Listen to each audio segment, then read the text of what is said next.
Bismillahirrahmanirrahim. Bismillahirrahmanirrahim. Wa inaban Wa inaban jeung kana anggur. jeung kana anggur. Wa qadaban Korban jeung kana jukut. jeung kana jukut. Surat Abasa ayat 28. Masih keneh ngajelaskeun tumbuh-tumbuhan nu ditumbuhkeun ku Allah namina teh nabati. Dasabab nabati teh adalah pangan alias konsumsieun manusia, dahareun manusia. Nya sami ieu ogen Allah teh ngajadikeun anggur, numbuhkeun anggur maksudna mah. Dan buah-buah yang lain maksudna mah data disebutan sadaya, loba disebutan sadaya mah. Eta teh anggur teh adalah simbol Allah ngajadikeun buah-buahan, aya jeruk, aya mangga, aya engke kurma aya samangka loba. Kan eta teh makanan manusia nya.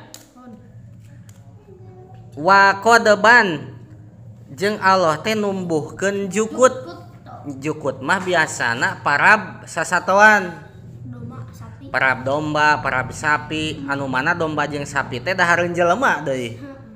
Hewani.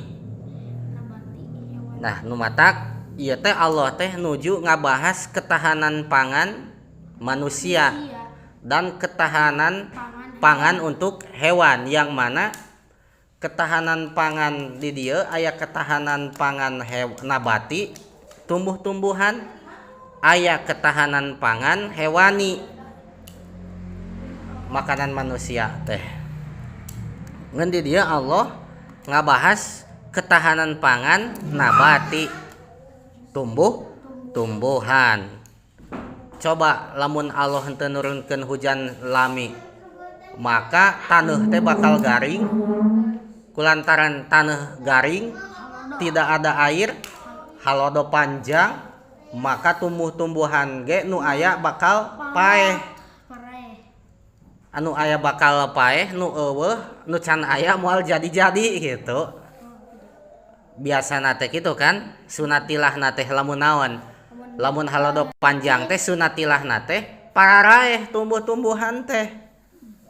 Data aya air, teu aya cai. Nya walaupun Allah mah maha kawasa, walaupun tidak ada air bisa Allah mah numbuhkeun, tapi kan sunatilah secara adat lamun teu aya cai lami maka bakal mati tumbuh-tumbuhan.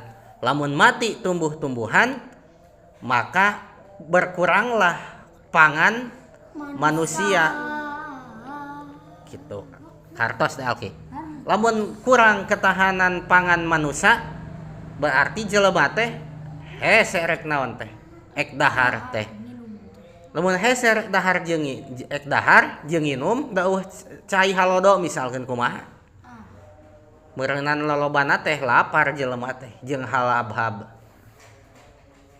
Tah kitu matak ieu cer Allah palyan duril insanu ila toami. Sok manusia teh kudu mikir dina masalah dahareun hungkul. Ai kamari mah Allah teh nitah mikir dina diri urang. Ari ayeuna mah Allah teh nitah mikir dina dahareun urang. Sok pikiran dahareun urang tadi mam sangu teu?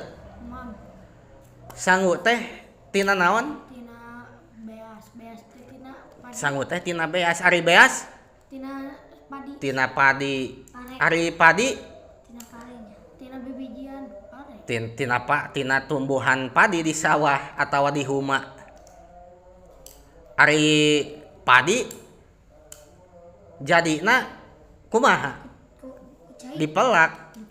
Di sawah ai sawah teh kudu aya cai. Wah, kudu diramet wah itu.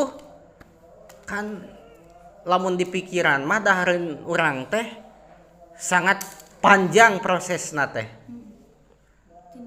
Kitu eta teh nya. Cenah nikmat ti Gusti Allah.